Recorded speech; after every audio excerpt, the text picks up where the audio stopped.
Hello musiqueros and musiqueras, here is Daniel Souza and welcome to one more video!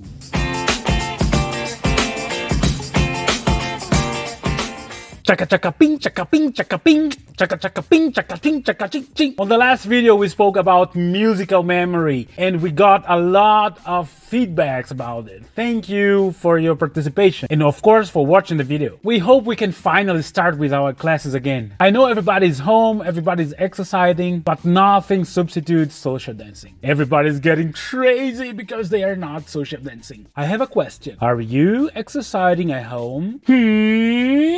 Today's video is about 5 steps to predict the music, predict some breaks. We're gonna talk about rhythm, melody, harmony, everything that is important for you to predict breaks and everything in the songs. Don't click away and watch the video until the end. Do you sometimes listen to the song and know exactly what comes next? Or do you want to be able to it? Do you want to know when the music is changing and do you want to dance according to it? Do you want to apply it on the dance floor? I'm sure yes. So don't skip the video. Come closer. Did you subscribe to the channel yet? It's really easy. So make sure you like the video, you subscribe the channel, don't forget the bell for notifications and share to your friends. Today we're gonna talk about 5 steps to predict music. What means a prediction? Prediction is a statement about what you think will happen in the future. And how to predict music? Is that something magical in it? There are of course many tricks and methods for it. And of course we cannot predict 100% of the songs, but I want to show you some of the possibilities. On the last video we spoke about musical memory. I don't know if you remember that. And the ability to remember music and musical information. If you haven't seen the last video, please go to the description and find the link. Let's go to the step number 1. Know the instruments. This one sounds very logical, but if I ask you what are the important melodic instruments in salsa, we can talk about piano, we can talk about bass, we can talk about trumpet, we can talk about trombone, we can talk about tres, we can talk about cuatro, we can talk about cello, we can talk about violin.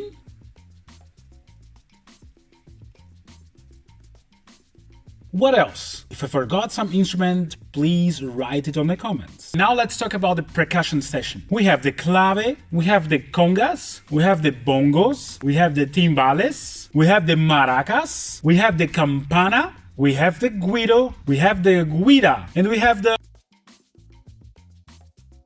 Are you able to recognize them when you listen to them? Do you know the difference between the congas and the bongos? Of course, Daniel. One is bigger and one is smaller. I'm talking about the sound. Let's do a little exercise. I will play one instrument and you're gonna tell me what is it. I'll give you 5 seconds for that.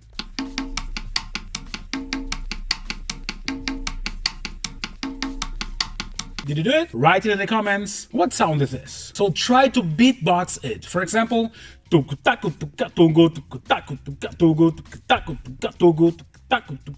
so it helps to improve your musicality and your feeling to music. Try to do it also in the car, in the bus, in the train, at the street, everywhere. It doesn't matter what the people think. If they ask you, what are you doing? Daniel told me to exercise this in the train. And you can do it also with the timbales, with the cowbell.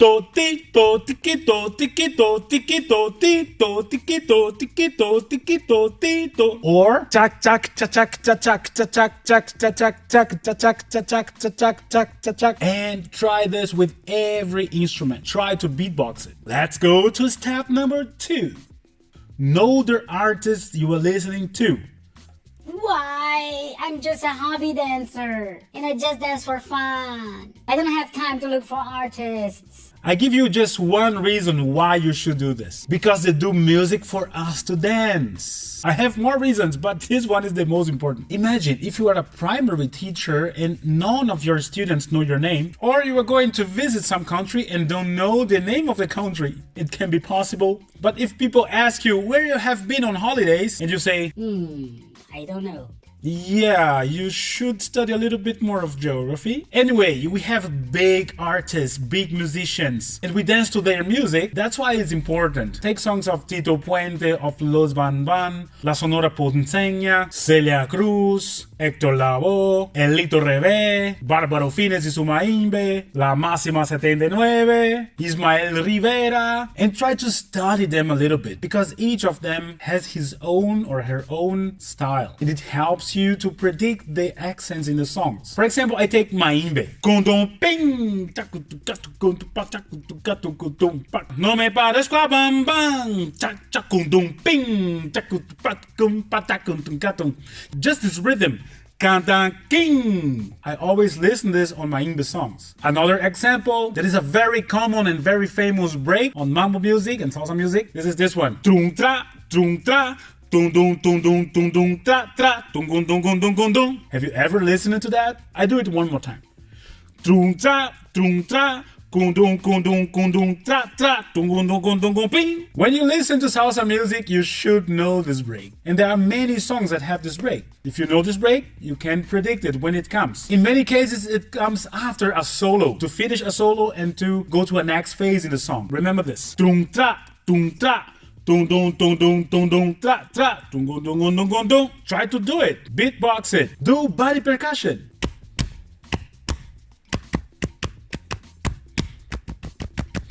Another example, if you're listening to a song and it has a specific melody, let me see an example. Dun dun dun dun dun dun. Dun dun dun dun dun. It most probably will repeat the same notes. Dun dun dun dun dun dun dun dun dun dun dun. At least twice or 4 times, because you have this in salsa. Sometimes it repeats 2 times or 4 or 8 or 16, and you have a structure in it. Okay, listen to this song.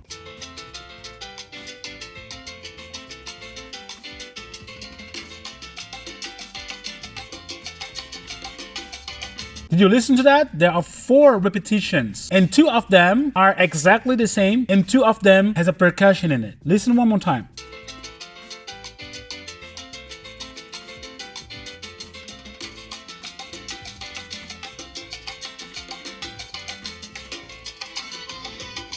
Did you listen it? So you can predict a lot in many songs. If you know the first part, you're gonna know the second part, the third, and the fourth part. Let's go to step number 3.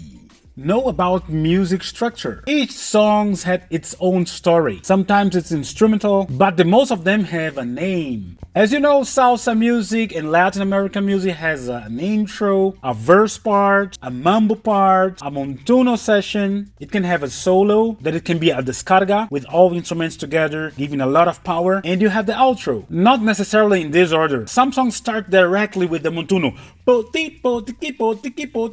It's a help for you if you know there are different parts, so you can analyze better. Each song is a book, or you have to treat it as a book, because it has a lot of different chapters. Not just one chapter from beginning to the end, but many different chapters. And tells maybe many different small stories. If you're talking about a song like, for example, Llorarás by Oscar de León. Sé que tú no quieres que yo a ti te quiera. Siempre tú me esquivas de alguna manera. And he sings a story. After that, you have a transition. And this transition is exactly like the intro. After that, he sings another verse. After that, another transition, the same as the intro. After that, another verse, the third one. And then it begins a big transition. And many instruments play different. If you recognize this changing, so you can also change your movements and adapt to the music. After that, he starts with the montuno. After that, he starts with the montuno, the coros, and the pregones. Llorará, llorará, llorará, llorará, como lo sufrí yo, llorará, and so on. The more songs you know, the more you can realize the different parts in the songs. It's not magic. And as you realize the parts in the songs, you can try to improvise on it. For example, if you take llorarás, llorarás, llorarás, llorarás, you try different moves to the same part in the song. And these parts are repeating all the time, so you have more chances to recognize it. Listen to that.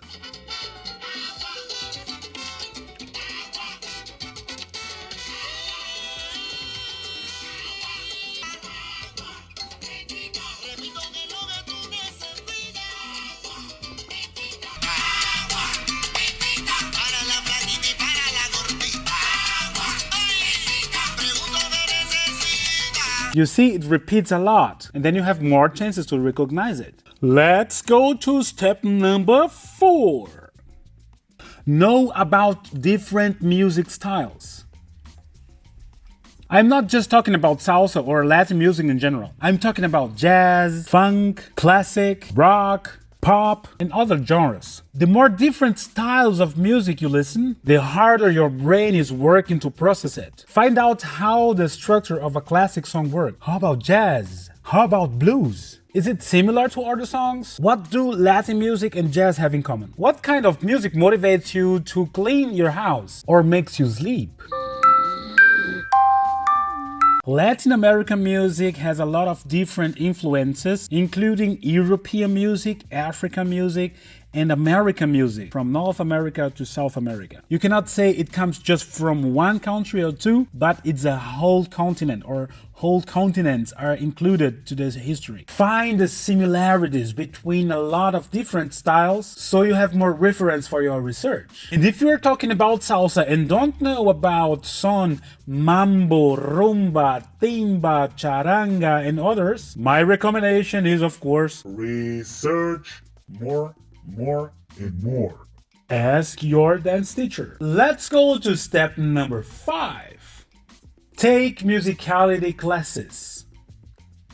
I'm telling you this because it's very, very important so that you can structure your knowledge. I told you on the first video of the series that many years ago there was no information. And today we have to be very careful with which information we are taking. If your exposure to music in your childhood or teenager time was not so high, you should take specific classes on this topic. It's definitely not what you can learn overnight, one day or two. Even people who was born with this kind of music or the exposure to it, we're talking about Afro-Latin American music and dance styles, have to research a lot about these topics. Take the best dance teachers and musicians in the world and ask them if they are done with learning. They all will say,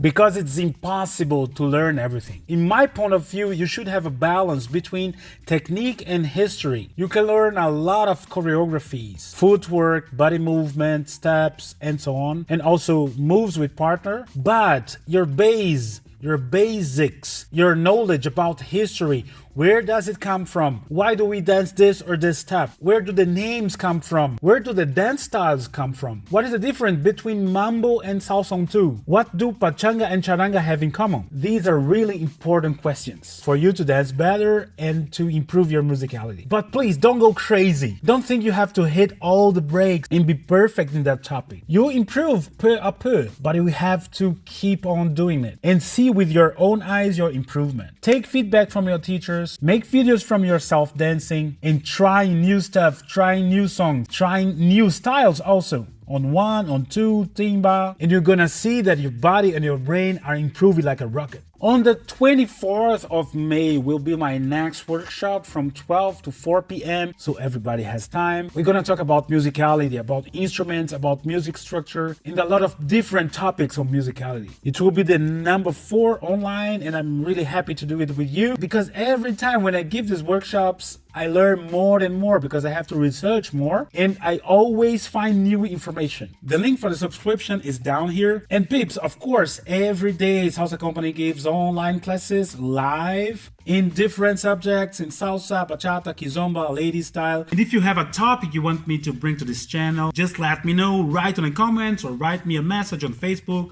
Instagram or WhatsApp and let me prepare it for you.